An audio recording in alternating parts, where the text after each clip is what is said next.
Ladies and gentlemen, the one, the only, the indomitable Alex!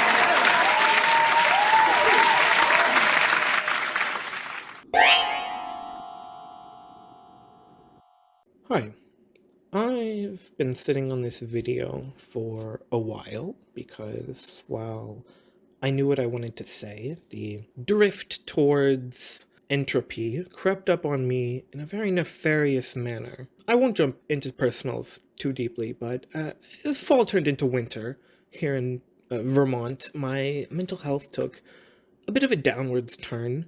Some stress from local sources, but of course there was also the 2024 USA presidential election in which Donald Trump won back control of the White House and Republicans regained control of the Senate and kept very, very narrow control of the House of Representatives. And now he is president again, ripping things to shreds while the 6-3 Republican Supreme Court majority declared that if the president does it officially, it isn't a crime. So it seemed for a little while there that America had maybe fallen finally to fascists. That threat within our own borders that all the old presidents used to warn us about.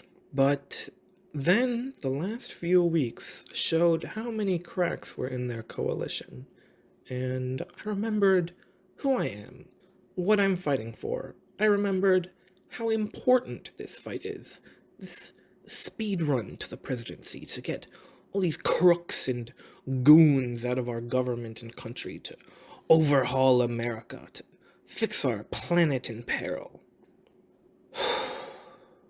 I worry sometimes.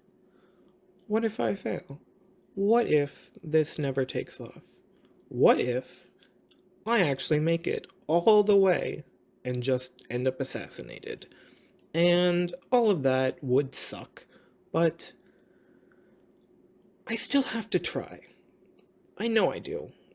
This series, this speedrun, it still has to be out there, Because I can't just stand by and watch us slide further and further into a dystopian nightmare while just staying on the sidelines and doing kitchen prep work and smoking weed and rewatching Always Sunny in Philadelphia for the millionth time and playing RuneScape.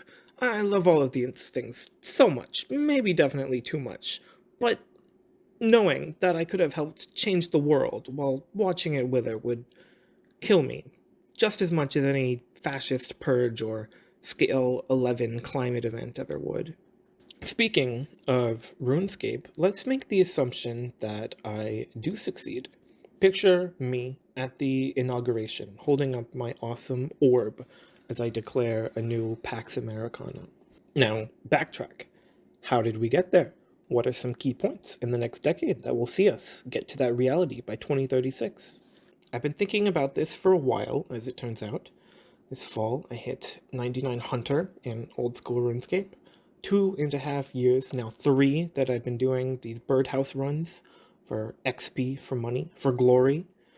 The guy who happened to be there when I hit 99 started talking to me about future goals instantly, which is just insane, but hitting a goal like that after years of discipline does make you think. It makes you think about where you can invest to reap even greater rewards in the future. And I've been thinking that I need to invest in Alex. I need to become the best version of myself, to be in the best position to repair the damage done to our society by ignorance and the corrupt elites. I was worried that this would be the hardest part of the journey, and I think that's why I've been stuck on this video for longer than usual, and it almost does seem like it's going to be the hardest part of all of this, honestly. After this, I feel like it's smooth sailing. The ideal Alex that I picture is confident in himself and how he carries himself, and walking into a room knows that he or any one of us deserves so much more than this mess of a world that we're inheriting. The kind of Alex that can take on the challenge of spearheading massive overhauls in our society. It won't be an easy campaign, and the job itself will be an even greater challenge. but it will be a service too. I have struggled so much in my life, and I can't imagine how much struggle is in store for my future, for everyone's future, if we don't start building a better society right now. And honestly, I'm happy that this is calling to me because I really do feel like I want to do as much good as possible for as many people as possible. But like I said, it isn't easy. I'm not where I want to be. I know that I've struggled with stage fright a lot, with finding my voice, making myself heard amongst groups of people. I've struggled with depression and social anxiety, which has made finding friends and adapting to new situations tougher than I would like. But still, I've always tried to push myself and my boundaries further to run for leadership roles in my various, clubs and groups, speak up in discussions, connecting with new people and trying new things. And I think that so far I have managed to build a pretty solid foundation for Alex 2.0. As my dear pal Michelangelo once said, every block of stone has a statue inside it, and it is the task of the sculptor to discover it. He had a good point. I am the block of stone, and I must carve it to discover and release the true Alex. As most of the people who see me in person know, I'm growing out my hair. I started a competition with my ex, and although we've been no contact for almost a year now, I really can't give this up now. Plus, I like it, frankly. One time, I had a vision of some crazy Daenerys type hair, and I haven't been able to get it out of my head. So, I'm just eventually gonna have gigantic Hatsune Miku pigtails, which can become like that crazy Danny hair braids at a moment's notice. It's gonna be totally awesome and sick, and everyone will see me and just assume, oh, well, that guy's a main character, obviously, because only main characters have that kind of hair. I also want to say, I don't know, this is tough, but again, like I just want it to be out there. I want to keep the authentic me accountable to myself, if that makes sense. Well, I don't care if it makes sense. It makes sense to me. Um, and that is to say that on a personal level, like I don't know, I don't care about gender really, like in the sense that like it's fine that other people have have their gender, and like I'm not trying to dictate how anyone lives. Like if you feel like you're this or that, then cool, that's fine, that's what you are. That I literally like don't care.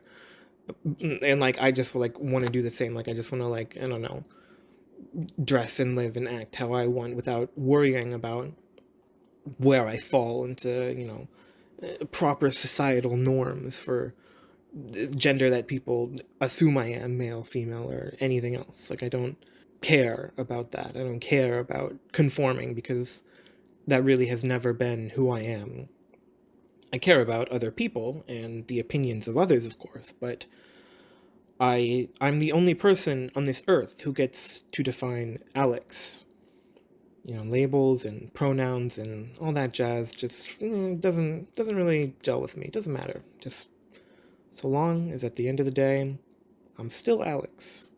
And I think, politicians are always so rigid and perfectly manicured in their appearance. No one ever wears anything but it's a suit. It's so boring.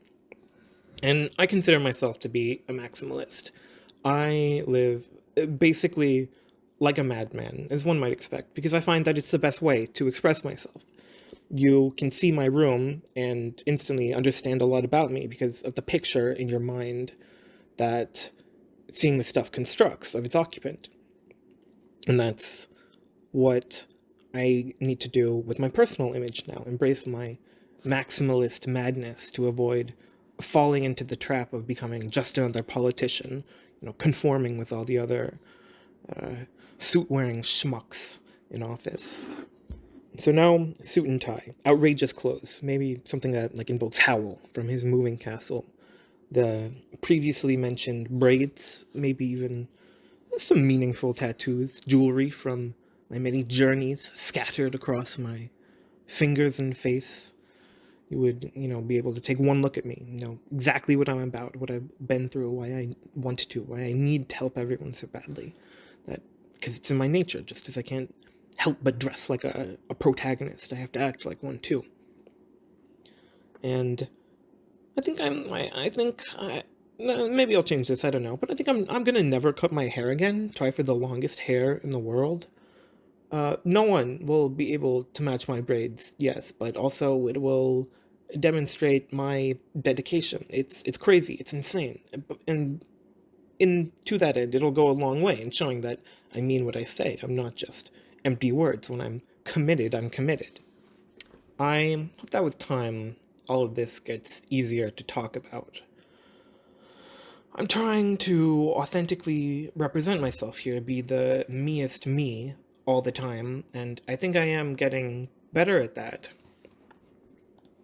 But I have to ask, what am I like by 2036? What will the final form of this era's Alex be like?